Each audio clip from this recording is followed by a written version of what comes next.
Alô, amigos, boa tarde. Começa agora o Notícias em Debate para todo o país.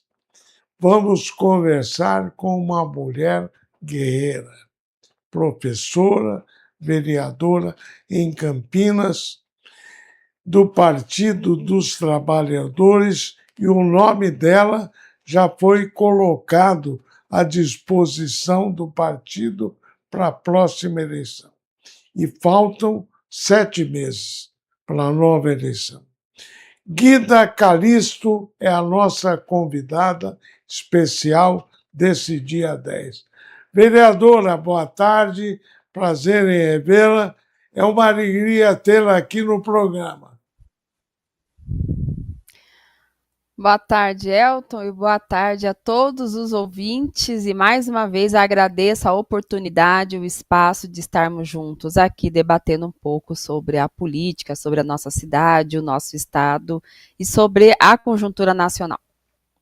Vereadora, a senhora, como mulher guerreira que é, e a gente já acompanhou o seu trabalho aí na Câmara, sempre defendendo as mulheres de Campinas e do Estado. Assusta esse momento para a senhora como mulher? Bom, nós estamos bastante preocupadas do ponto de vista da conjuntura, principalmente com o aumento da violência contra as mulheres, né? Nós estamos num momento histórico de muita violência, as mulheres estão morrendo pelo simples fato de serem mulheres, isso não é um caso isolado, isso é violência de gênero, acontece também nos espaços de poder, isso é violência política de gênero. E isso também, as mulheres estão morrendo, isso é feminicídio. Então, esse momento nos preocupa bastante e nos coloca uma responsabilidade ainda maior de estarmos à frente, denunciando, cobrando políticas públicas, cobrando que o Estado priorize a vida das mulheres. Nos preocupa bastante, mas a gente entende que é um momento importante da nossa união, da nossa unidade em torno de bandeiras e em torno da vida das mulheres, né? Bom, foram criadas algumas alternativas, mas nenhuma delas de modo a garantir para a mulher vítima de violência que ela não vai ser mais assediada pelo companheiro, pelo ex-companheiro. O que falta, vereadora, para ter um fim nisso ou diminuir esse número que a cada dia aumenta?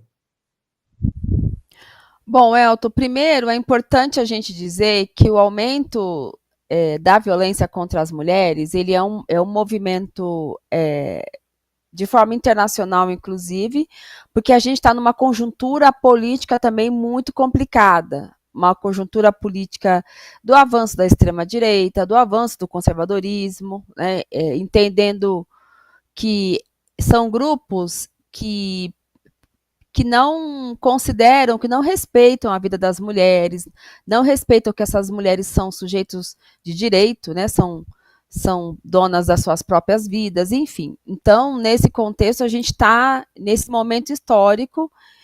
Quando a gente abre as redes sociais, a gente vê aquele movimento que tem dos Red Pill, que são homens, dizendo que mulheres têm que se comportar de tal forma, que se a mulher não tiver determinado comportamento, ela não pode ser respeitada, que isso tem que ser, de uma certa forma, combatido, enfim. Então, coloca as mulheres numa condição de que elas têm que ter um determinado tipo de comportamento. Isso é muito complicado. Mas o que falta, que foi a tua pergunta, eu entendo que falta priorizar mesmo a agenda, a pauta das mulheres. Elton, não tem como a gente fazer nenhum combate à violência contra as mulheres se não tiver políticas públicas e se não tiver financiamento. Política pública se faz com recurso público.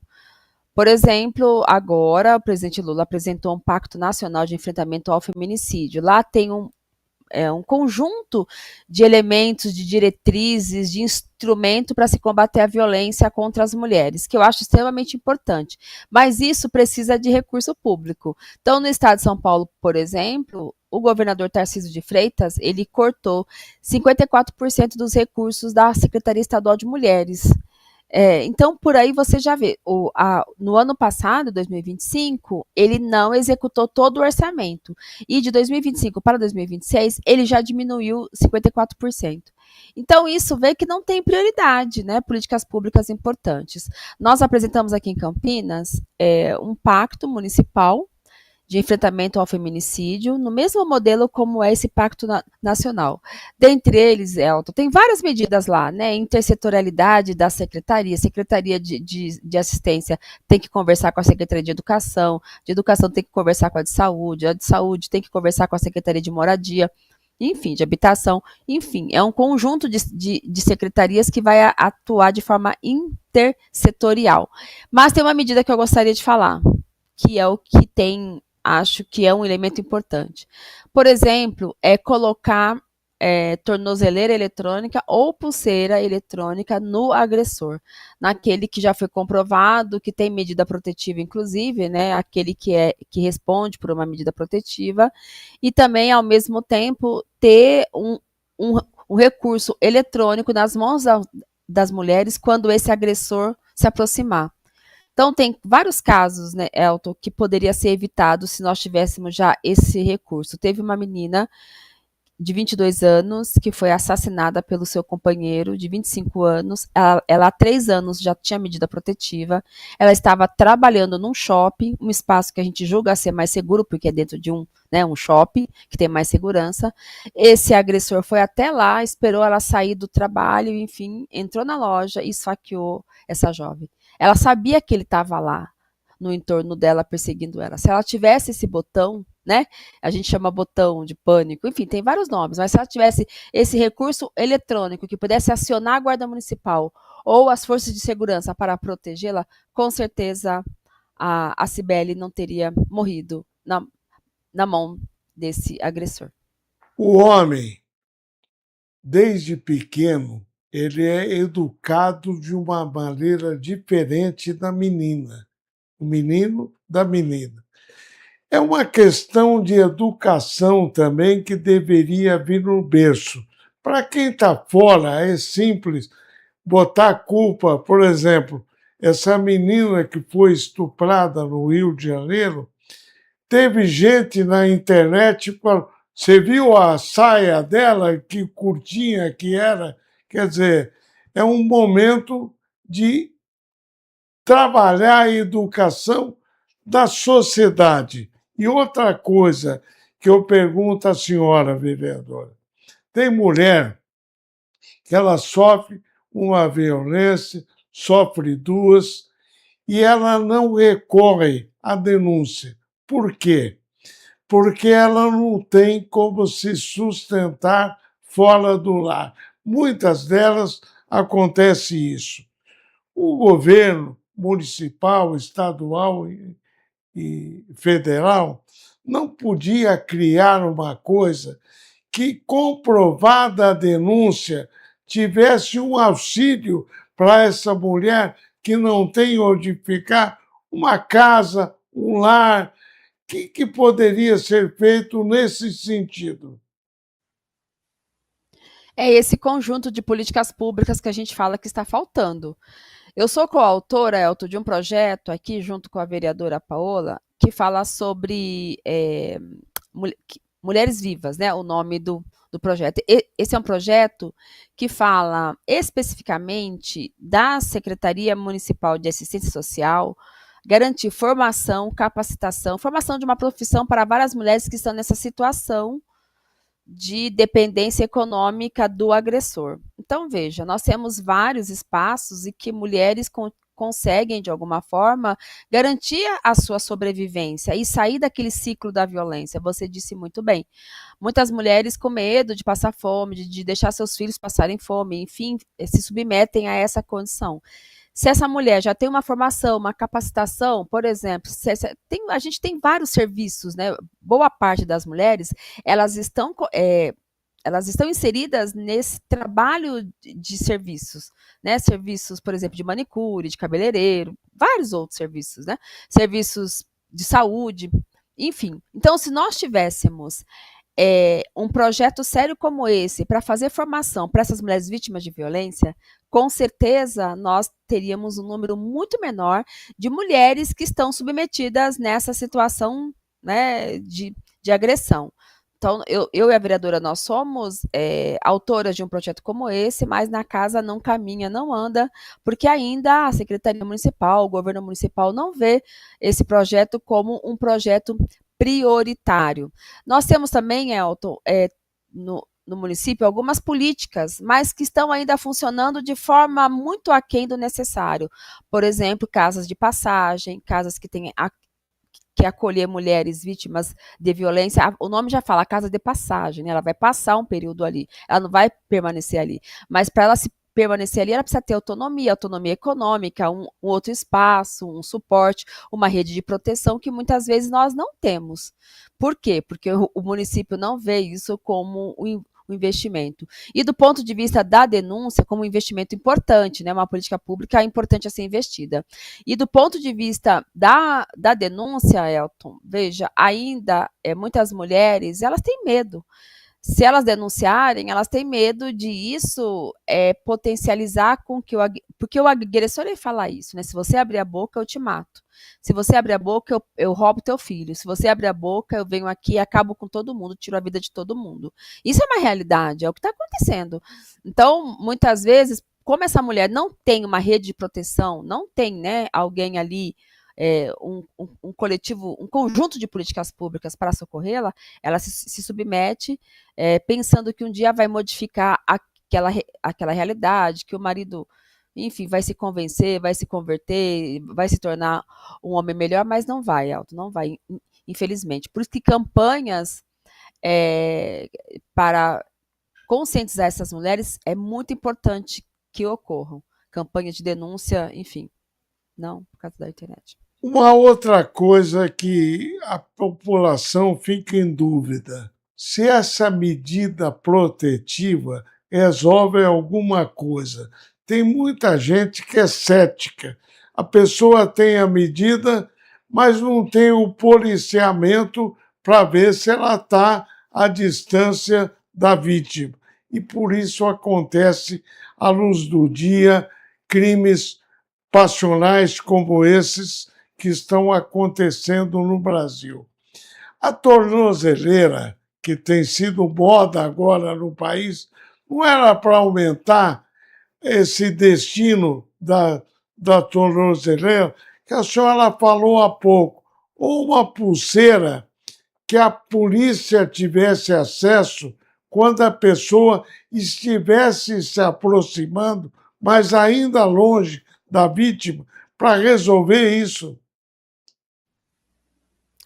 Elton, olha, existe uma armadilha que as pessoas ficam reproduzindo, dizendo que a medida protetiva ela não é eficiente. É, é fato que tem muitas mulheres que estão morrendo mesmo com a medida protetiva debaixo do braço. A gente sabe disso. Só que é uma armadilha a gente cair nessa falácia, dizendo que não temos que fazer denúncia, não temos que pedir medida protetiva. Primeiro, a medida protetiva era um recurso extremamente importante para poder contabilizar, para poder garantir ali os dados do quanto as mulheres se recorrem à medida protetiva e quantos delas estão sofrendo violência. Então, é um dado, é uma medida importantíssima que a gente não pode abrir mão, porque se a gente tiver esses dados, a gente consegue, inclusive, denunciar o quanto o Estado não está cumprindo a medida protetiva, porque a medida protetiva ela é uma medida para que aponte que o Estado também garanta a segurança daquela mulher. O Estado tem que garantir que ela esteja segura, é uma medida de proteção, né? Não é uma medida apenas para poder contabilizar mais ou anunciar que mais uma mulher está sendo vítima de violência. Ela é uma medida também que aponta que o Estado tem que garantir a vida daquela mulher. Então, o que está falhando, Elton? Não é a medida protetiva que está falhando. O que está falhando é o Estado que não está cumprindo a legislação de proteção à vida das mulheres. Então, a gente não pode abrir mão disso. As mulheres precisam sim denunciar, as mulheres precisam sim se recorrer às medidas protetivas, tá? Assim também como a gente espera que o Estado e os municípios apresentem outros recursos para garantir a vida das mulheres, como é esse que eu falei. com relação à pulseira, com relação à tornozeleira, enfim, que aí garante que essas mulheres estejam protegidas e que a polícia possa ser acionada rapidamente quando o agressor chegar perto da vítima. A senhora falou agora há pouco que o governo federal lançou agora, recentemente, essa questão de a mulher ter um botão e ela vê a distância que o cidadão está ou com tornozeleira ou com pulseira. E ela aperta o botão, dá tempo, esperamos que sim, da polícia chegar a tempo de evitar o pior. A senhora acha que essa é uma medida que o Estado de São Paulo deveria acompanhar? Com certeza, Elton.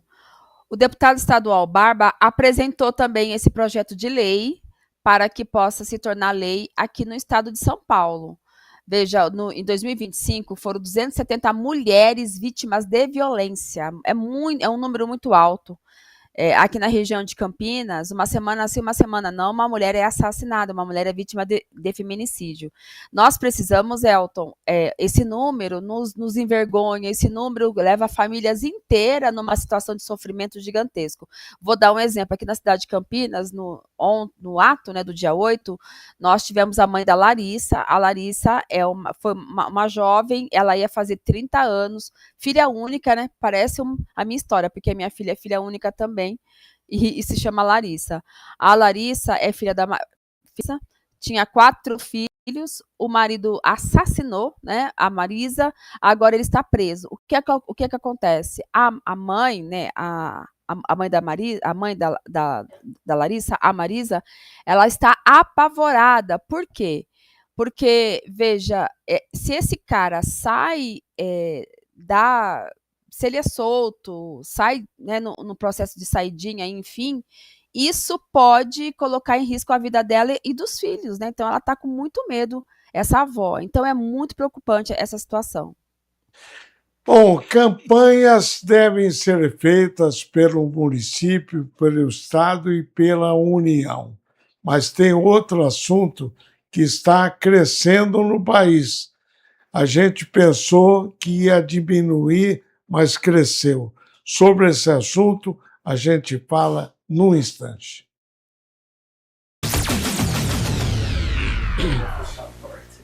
O Plano Saúde Beneficência tem esse recado para você que é empresário nas regiões de Campinas e Jundiaí. Empresário, cuide da saúde da sua equipe. Ligue agora e adquira o plano de saúde ideal para os seus colaboradores. Vai ser bom para eles e bom para você também. O código é 19 e o telefone está no vídeo. 3500-1500. Plano Saúde Beneficência. Esse eu assino embaixo.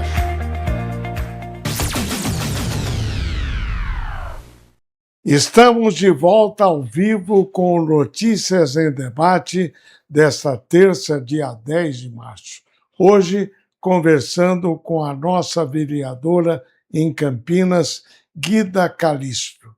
Vereadora, outra questão que a gente tem que combater, aliás, tem um jogador de futebol brasileiro na Espanha que está passando por momentos terríveis.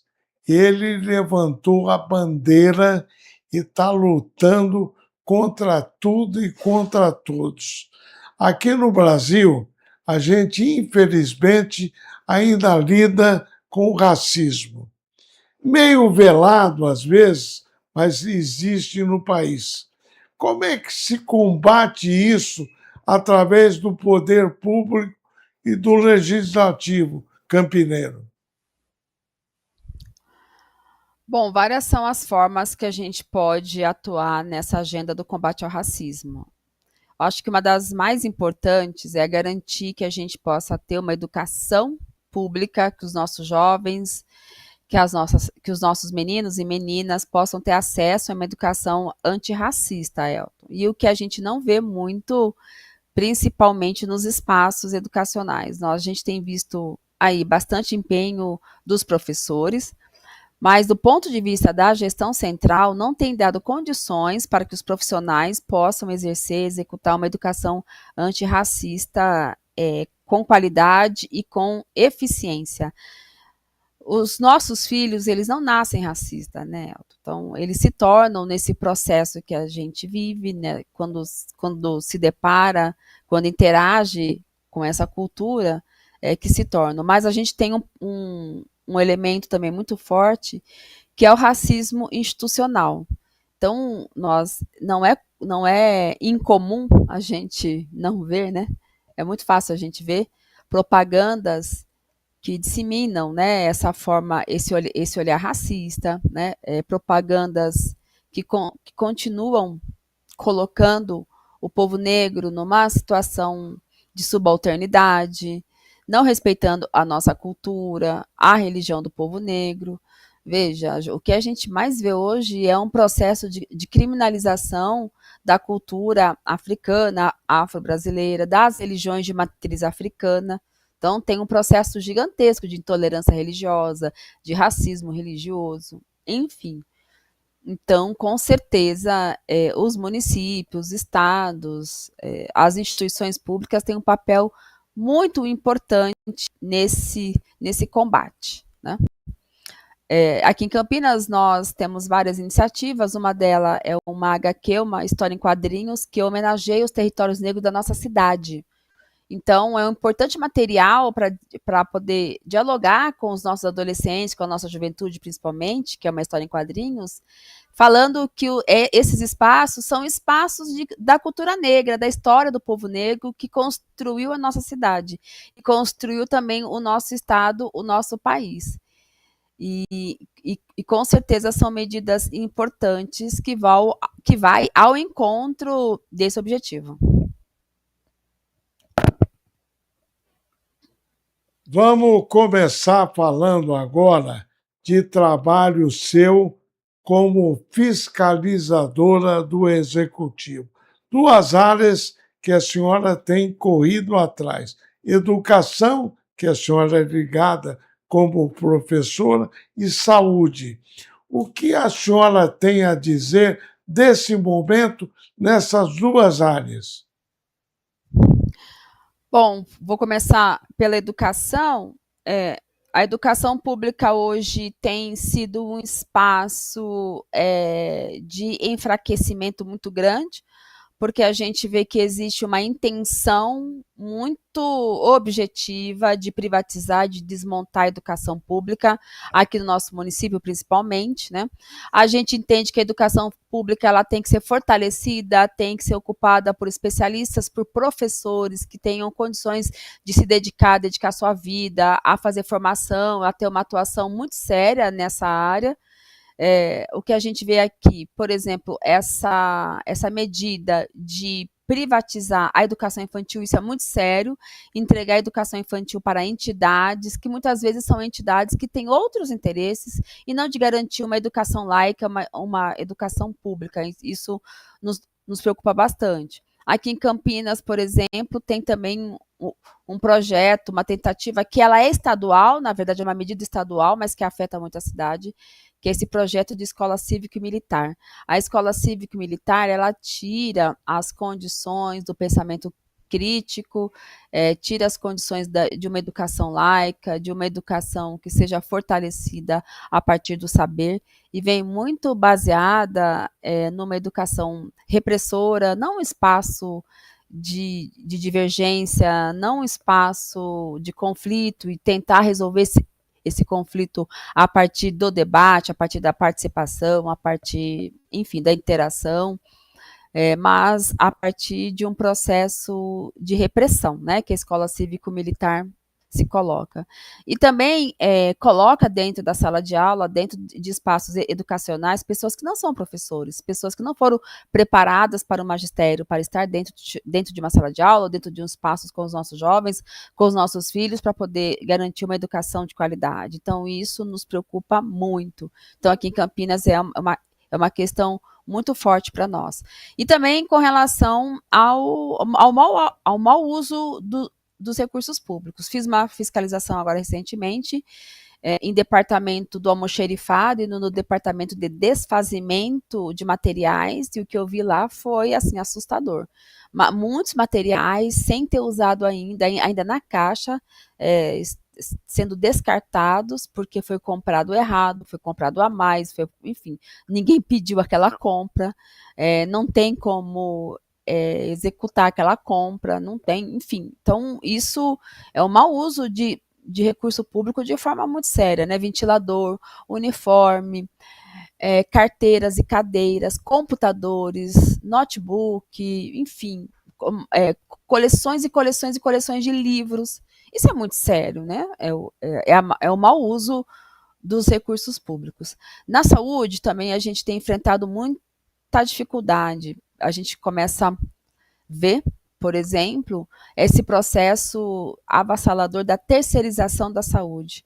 E aí colocam entidades, colocam empresas, né, que vão ali fazer a prestação de serviços públicos, que pagam muito mal o salário dos trabalhadores, e aí acontece uma rotatividade gigantesca no atendimento.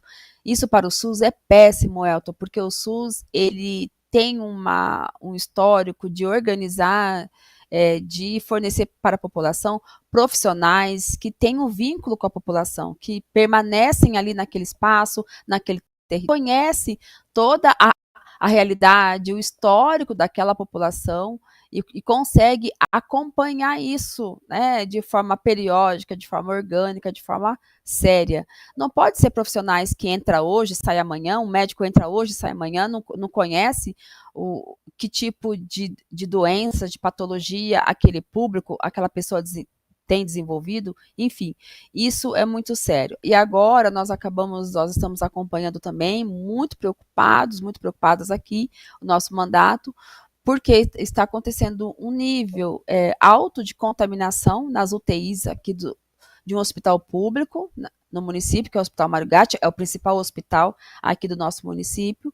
Está tendo um alto nível de contaminação de uma bactéria multiresistente, muito forte, e que está fechando aqui a área de UTI. Então, isso tem colocado também uma preocupação muito grande.